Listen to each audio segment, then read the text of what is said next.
Eto, panoorin natin si Manong Ted. Sa pagka-analisa ko, may punto siya. Yung dapat maituloy yung impeachment. Kaya lang medyo bubungguin ko ng konti. Para sa akin, kung tama ang umpisa at nasa legal na kapamaraanan yung filing ng impeachment, walang nalabag na batas, okay po na ituloy yung impeachment. Pero kung maraming paglabag sa batas dun sa pagpapatupad ng impeachment, sa simula pa lang po, mali na lahat po ng proseso mali. Napanoorin natin. Ba't ka matatakot? Yung ang bloodbath na sinasabi, doon pinakamagandang panoorin natin.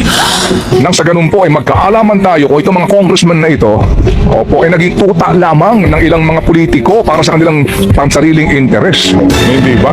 Kasi lalabas ang katotohanan. Kung yan ay demolition job, yan. Wala pala kayong ebidensya, yan. Napala ninyo, pahiya kayo. Kayo may gawa niyan at huwag niyo ko idamay dyan.